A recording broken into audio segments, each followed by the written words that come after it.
Good afternoon, everyone. Thank you for letting us join this webinar. This afternoon, we're going to be talking about the British Geological Survey data products in Digimap. So just go on to the next slide, please. The contents of the presentation, we're going to do an introduction to who we are. Then we're then going to talk about BGS data and Digimap, and we've broke that down into baseline geology and our derived BGS data products. We'll then talk about some of the other resources that BGS has, which is outside of Digimap, but can be used very much in combination with the data that you can see in Digimap as well. And then we'll give you a bit of a 2024 roundup, as well as taking your questions at the end too. And the next slide. So a bit about who we are. So I'm Henry Holbrook. I'm the Data Sharing Manager at BGS. So I'm responsible for getting data and data products approved out the door and ready for people to use, essentially. And to do that, we go through various processes to ensure that the quality of the data is as we would expect it to be as a rich data organization, and to ensure that it's scientifically correct as well. And so all the products and data sets that you see in Digimap from BGS will have been through this sort of workflow process. My background is in cartography, and I'm a member of the British Cartographic Society Council. And for any of you that joined our conference last year, you'll know that Adina did give a very good talk at the conference itself. So we have quite good connections there too. Hand over to Helen to give an introduction. Thanks, Henry. Good afternoon, everybody. It's great to have so many of you listening in today. I'm Helen Burke. I'm a survey geologist and a 3D modeler at BGS. So it's my job to go out and to create the geological maps and go out and collect all the data that goes into our geological maps and produce them. I'm also involved in QA, checking our geological maps before they become part of our approved and published system that you'll see later on through our talk. And I'm a products champion for the BGS Geology and Engineering suite of products. So I'm just going to give you a brief overview about what BGS and what we do.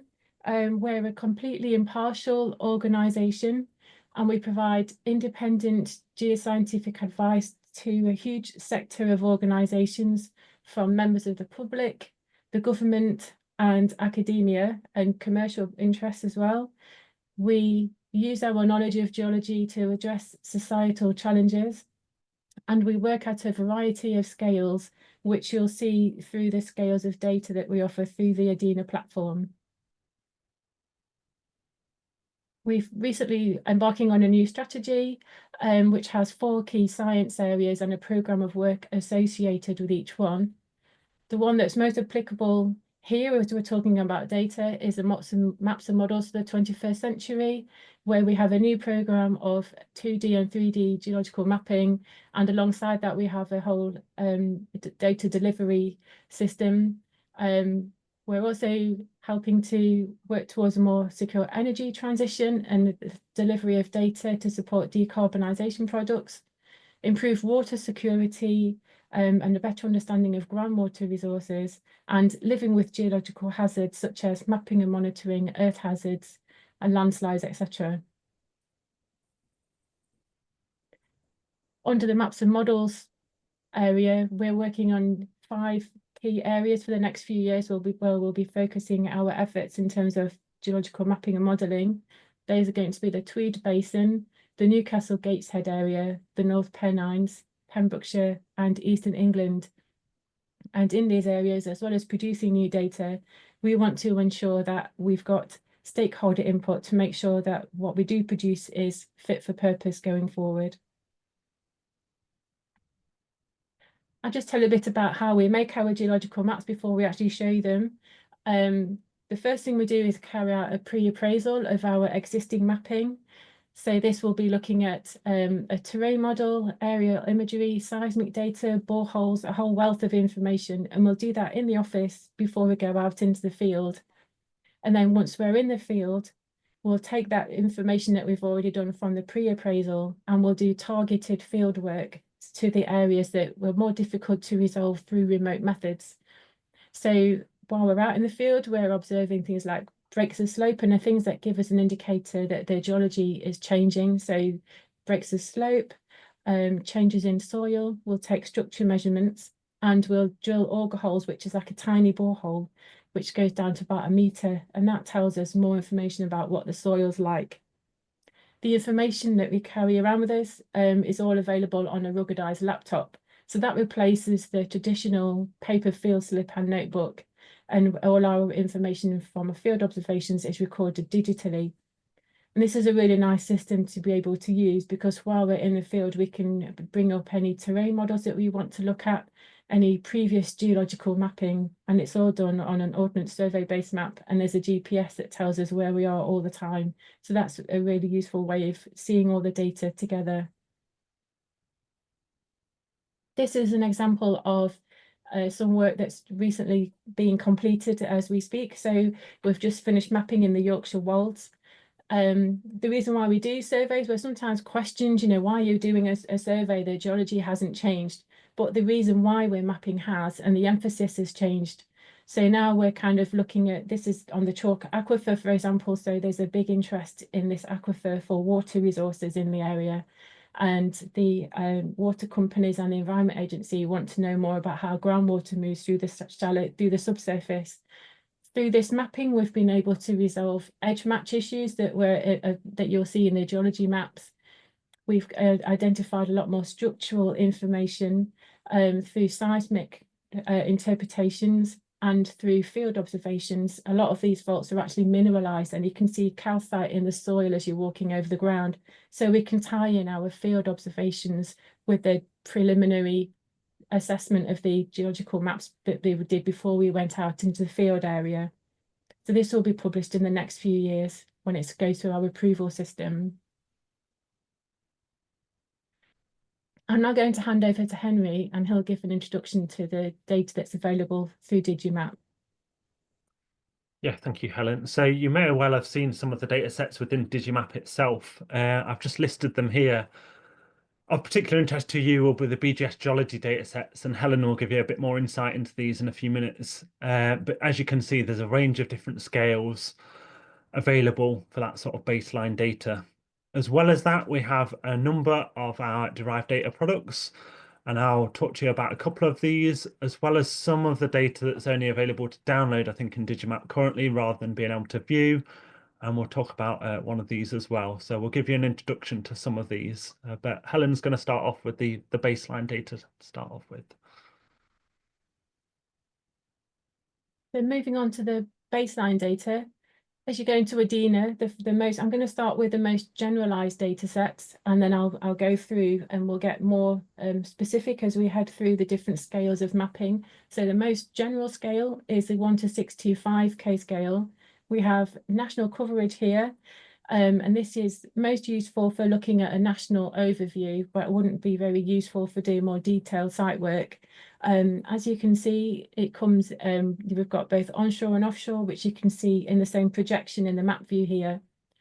This includes bedrock, linear features, and superficial deposits.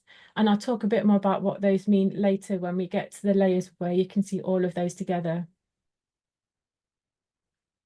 The next level down as you go, we're adding a bit more detail now with our 250K data.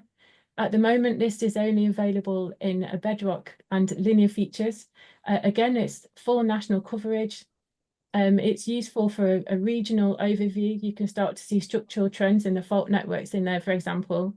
And you can click on these, which will open up the attributes to tell you about the age of the rock. And there'll be a link through to the BGS lexicon and all of the scales of mapping, where you can find out more information about the lithologies, for example, and regional variations. We also have marine geology available at 1 to 250K scale. So this is marine bedrock, seabed sediment, and hard substrates. So this is quite useful for people who are carrying out initial assessments for wind farms, for example, that are offshore. And onshore, again, it's more for the regional context.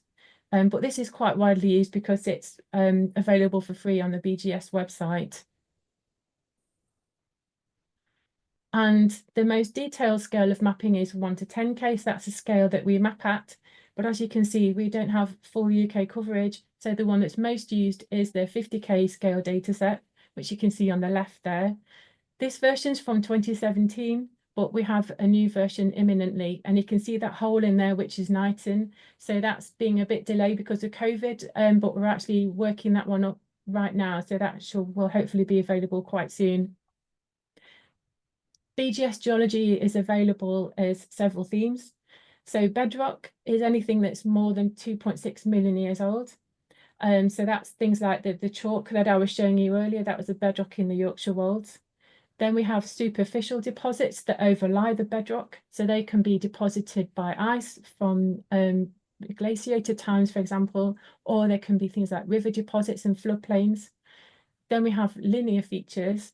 So those can be associated with the bedrock, such as the fault and fold network, and they can be associated with the superficial deposits, such as meltwater channels from glacial meltwater and moraines associated with ice sheets.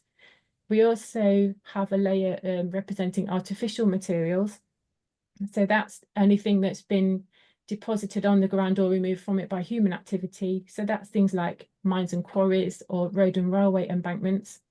And there's also a mass movement layer in there to represent material that's been moved through landslide activity. I'm now going to move on and show you how that looks in ADINA when you start to actually use the data. So this is the 1 to 50,000 scale superficial geology mapping. So you can see that it's got the topographic base map in there, and you can click on any of these and it will give you further information about what it's composed of, for example, and then links to BGS corporate dictionary, so you can find out what diamicton means on there or what the OBTIL member is composed of. Then we've got the artificial ground, and again you can see the distribution there, and you can click for further information and how that's defined in BGS datasets. We can also view it as a web map service, which might be quite useful if you want to view the BGS data alongside datasets of your own, and you can see that it has exactly the same legend as it appears on the ADINA platform. The only difference is here that you can view your own data alongside it, which might be a lot more useful. And if you want to actually carry out GIS queries using the data, the vector data, you can also download it. And again, it has the same legend associated with it, and you can still click on to get all those attributes and a link through to the BGS lexicon for more information on the lithology. So I'm going to hand you back to Henry now, and he's going to talk about the BGS data products. Yeah, thank you, Helen. So yeah, I'll start about talking about how data products are created and why they're created. So the baseline geology data is really important to us, and that's really why we're here as a geological survey. But in actual fact, not everyone is a geologist, and so that level of interpretation is generally for specialists. What we find is that we get asked specific questions about our geology where we need products that will help answer those. So we've created a range of derived data products that will use our baseline geology data, but it may combine it with other data sets and other source of data, both within BGS and outside of BGS, and try and find those answers to particular stakeholder queries. So our BGS data products team, they carry out stakeholder engagement when thinking about new data products and what's required. And within that, they'll have a very robust user testing phase of product development, which ensures that we're not just creating data products because we can, but they're helping to address a particular need. Within that, we have to give careful consideration to how we make the data available. So whether the stakeholder is a GIS user, for example, and we have GIS data made available to them, or maybe they're not a specialized user and just require something like a web map service or some sort of web viewing service for that data itself. BGS products, we're going through at the moment a stage of reviewing what we have available and ensuring that they're still viable and can be supported and updated in the future. And that's really important as our products portfolio grows, making sure that what we have available is still meeting that stakeholder requirement. So I'm just going to go on now to discuss some of our data products that you can see in Adina, and the first one is BGS Soils. Now, this is a really important one to try and get that geological understanding by using soil terminology as well. And this has been very widely used within the agricultural sector, where we've been able to apply soil texture classes and soil groupings, as well as DEFRA classifications for the soil groups too. The data set themselves, as well as using the geology data set, we combined it with other forms of information from BGS. So the geochemistry, for example, has helped create the soil calcium carbonate layer.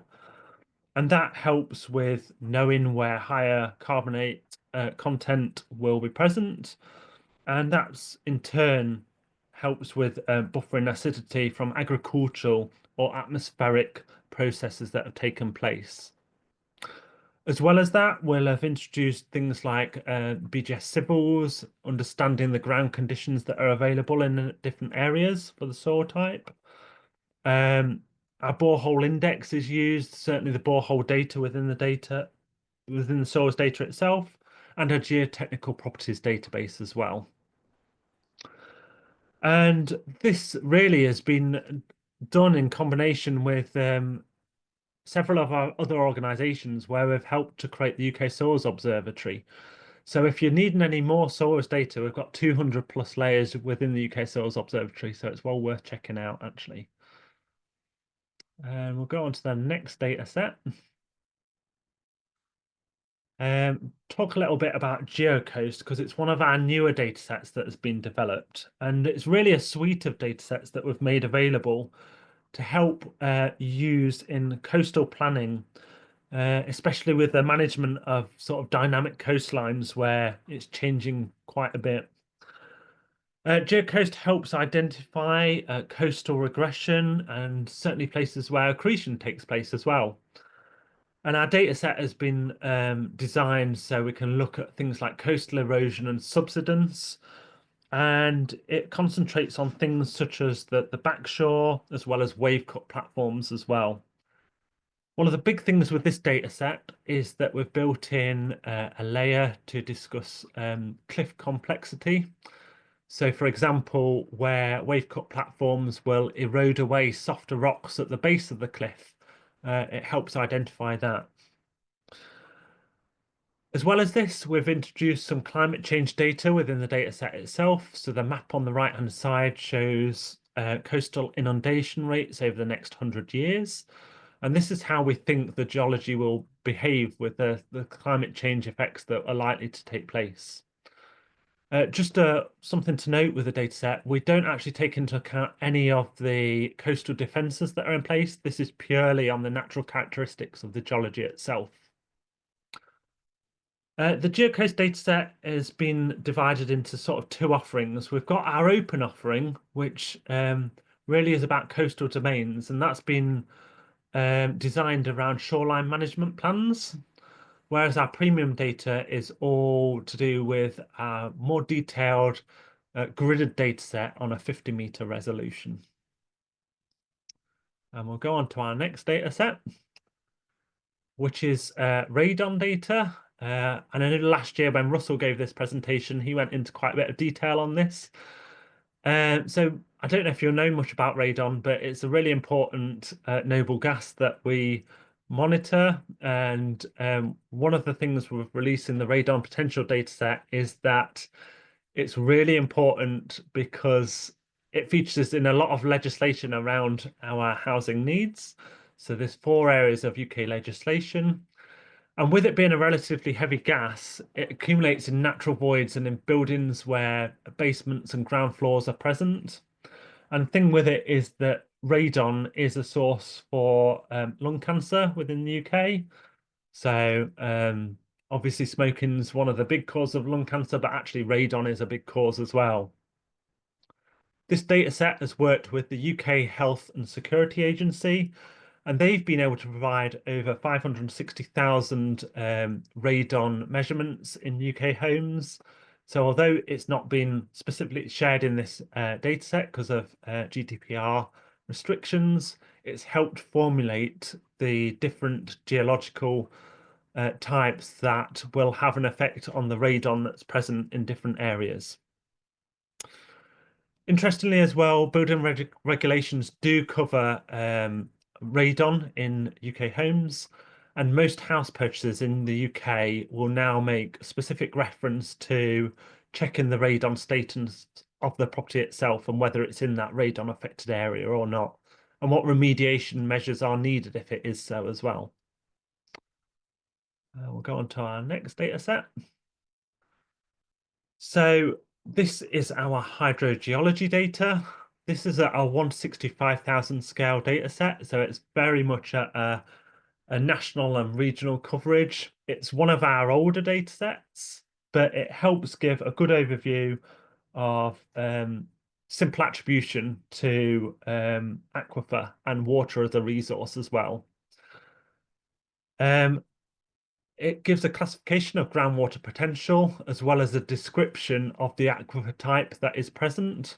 The key thing about it is it will show you about what flow mechanism is present, and it gives a summary of the hydrogeological properties of the rock itself. Obviously, being at this sort of national sort of scale, it's good to give an overview, but less so of the detail. But we do have other hydro data sets that give more of that detail. The next data set I'll discuss is our permeability data. This is available at 1 to 50,000 scale, and this refers to the capacity of rock to transmit water. It gives a classification of estimated rates of vertical movement of water through the unsaturated zone of sediment and rocks. So essentially that zone that takes you to the water table. And that permeability rating is given for all of our geological themes. So as Helen sort of mentioned what they are, it will give that rating for all of those. This data set is particular of use to the utility sector. Yeah, and it gives a good description of that sort of surface geology. So that's one thing to bear in mind when using the data. It is looking at that topmost rock type. And if we just move on, Helen, I'll let you take over from this point. Thanks, Henry. So I'm just going to talk about some other resources that are available from BGS. So they're not in the ADINA platform, but if you're looking at the geological maps that are provided, these will provide more information on what the rocks are composed of, for example. So the first thing that might be useful to you is BGS publications. And this is a landing page on the BGS website. I haven't got time to go through all of these, and there's a huge amount of information that you can find out through here. But I'm going to mention the publications viewer. So this is where you can access open reports, for example. You can access geological memoirs, regional geology guides, and these are all provide a lot more like baseline textual information that will sit alongside the geological maps. There's also a BGS text viewer. This is useful for looking at memoirs which are integrated with a digital geological map. So if the memoir's talking about a particular borehole that was used to inform a particular unit, then you can actually it'll have a link through where you can actually click on the borehole and open it up for you. So it's a much more interactive way of viewing our memoirs. And then there's the NERC Open Research Archive, where we publish our research reports or user guides to all of the data sets that we've shown you today, and the stratigraphic reports, all kinds of things that might be useful to you in there. And then the one I'm going to talk to you in a bit more detail about is the BGS Maps Portal. So I've got an example of that on here. So this is the Chesterfield sheet. It's one of our 1 to 50,000 scale maps. Or this just gives you a bit more contextual information about the geology, particularly if you're not used to looking at geological maps. They might be quite difficult to interpret when you're just looking at them in a viewer, because you're not getting any idea of the order of succession of the geological units, and this also shows their thicknesses and the geometries. So you can see the geological map over here, and you can see that there are often have dip arrows on there that you wouldn't get on the map viewer, for example. So you can see which way the rocks are dipping. There's a generalized vertical section, and what that does is show you the thicknesses of the units and the order of succession, and also a description about the lithologies of those units. And then there's usually a geological cross-section as well. And this is really useful for showing that 3D context and the major geological structures and the geometries of the different units. So in here, you can see that there are some major faults that cross-cut through the geological units in this area and how that affects the thicknesses of the units. So that might be quite a useful thing, a resource. Not only is it geological maps, but you'll also find geophysical maps, geochemical maps, hydrogeological maps, and we also have field slips. So you can have a look up there and you can see what the geologist has recorded when they've been walking the ground. You can also access borehole scans. So this is a screenshot of Edinburgh, and you can see the number of boreholes that are available to look at in this area. These are available through several platforms, one of which is the Offshore GeoIndex. And the boreholes in this map view are color-coded according to the drill depth. So the ones that are in green are the shallowest, and they have a drill depth up to 10 meters. The blue ones are up to 30 meters, and the red ones are over 30 meters. And the ones in black that you can see on there, they either have no geological information recorded in them, or the record is held commercially in confidence, so that's not available to view. But as you can see, there's plenty of information that is available to look at on here. And if you can click on any of these boreholes, if you want to have a look for more information, and that will bring up this index level information that you can see here. And then if you click on the scan, you can actually open that up and view it as a PDF. And you can download the PDF if you need to refer back to it in your own records. We also offer 3D data. So we have the regional cross-section, the UK 3D cross-section fence diagram here, which is just shows the bedrock and the major geological structures in the area. And you can download that for free on the BGS website.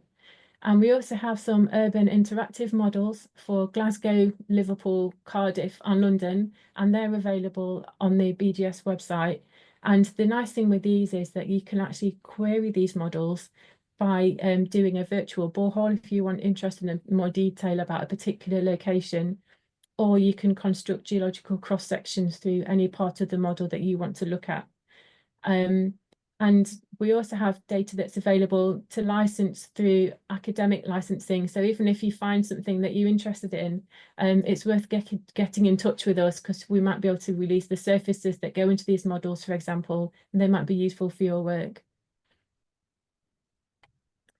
We also have more detailed offshore information. So this is the Offshore GeoIndex. As you can see in the map layers menu there on the left, there's a whole host of information that you can look at offshore as well. We are working on this Offshore GeoIndex, and there's going to be a new version published quite soon, and that will be a bit of an improvement, because you'll be able to combine the offshore and the onshore geology in the same platform. But for now, it's just offshore information that's available here. And one of the data sets you can look at is fine scale maps. They're not available for the entire continental shelf area, but where we do have them, they're really detailed and they might be useful for your work. And again, as with the onshore GeoIndex, you can click on any of these and it will open up further information for you to tell you about what the geology is at that particular place. And you can also look at, we've got landforms in here as well. And you can see the bathymetry that these maps are based on and how detailed it is. So it's been, this is actually an area of the Bristol Channel, but we've got Anglesey, Yorkshire, and several other areas around the UK coastline that are done to the same level of detail as this. And I'm just going to hand you back to Henry, and he'll give you a roundup of some things that have happened this year. Yeah, thank you, Helen. So there's been obviously quite a few projects that we've been involved with over the last year, as well as some of the inquiries that we deal with as well. So you can see from this list, they do vary quite a lot in what we're actually dealing with. I'll just pick out a couple of examples, and I know Helen's got a couple as well. One of the ones that I'll pick out is the ground source heat one. So we were involved in a project to look at how public buildings can be made to meet their net zero targets by the use of ground source heat. So this is really quite a big one for our geothermal research that we're doing at the moment. We're about to release quite a few different geothermal data sets that will be really that background, that baseline for the geothermal data itself, and we'll look at increasing these data sets in the future. This year we've just released a geothermal catalogue of subsurface temperature measurements, rock thermal conductivity, and heat flow calculations as well. And this is all based on published material in reports from the 70s up till the early 90s. So it really is an archive catalogue of these measurements that we have available. And like I say, we will be developing what other geothermal data products we make available going forwards as well. Another one that we've been heavily involved with over the last few years is that of brownfield reuse. So sites that have had previous uses, often in developed urban areas where contamination may be an issue. We've done a lot of work with understanding these sites that are often in areas where we want some development to take place, but the costs can be quite prohibitive in doing so, especially for local councils. So we've been able to look at the soil and groundwater contamination that may be present, as well as the natural geohazards, and work out what the remediation costs will be for various sites. So that helps give an indication of how much one of these brownfield sites would cost to redevelop, and with the likely conditions that are going to be present there. Helen, you've got a couple that you're going to mention too. Thanks, Henry. Yeah, one of them is borehole prognosis reports. So if people want to install a ground source heat pump in their home, they can request a report from the BGS inquiry service, and then we do a desk survey where we look at all the geological information available, and we give them an indication of what the geology will be like to 200 meters below the ground surface. What they're interested in is, if it's for water, for example, what the yield might be. So it goes passed over to our hydrogeological team, and they'll provide information on what the water yield is likely to be. And we tell them, what depth they might encounter aquifers at, which they'd be interested in, and any potential hazards associated with drilling that might damage the drilling equipment, for example. And another thing we're involved in is offshore wind, where we look at potential offshore wind sites. And we've often been commissioned to construct 3D geological models of potential offshore wind sites, so that we can give the client an idea of what the ground conditions are like, where they need to install the turbines in the seabed. And also they can use it to identify areas where it'd be suitable to run cables through to connect up to onshore to the national grid. So they're interested in things like natural trenches in the seafloor, such as existing geological structures, because it's easier for them to follow a fault line in the natural bedrock than it is to actually cut a channel in the seafloor to house the cabling. That's everything we're going to cover today. Obviously, there's a huge amount of products available that we haven't had a chance to talk to you today, so it's worth going and have a look on the BGS website and seeing what else is available. And if you want to get in touch with us if you are interested in licensing additional data sets that are not available through ADINA, then you're very welcome to get in touch with us, and we can put you onto our digital licensing team. And then if you've got any questions about this talk, or what it's like working in geology or anything like that, then you feel free to obviously ask us a question after the talk or shortly, and feel free to email Henry and myself, and we're more than happy to put you in touch with the right people if it relates to specific things about the products, for example, or we'll do our best to answer them ourselves.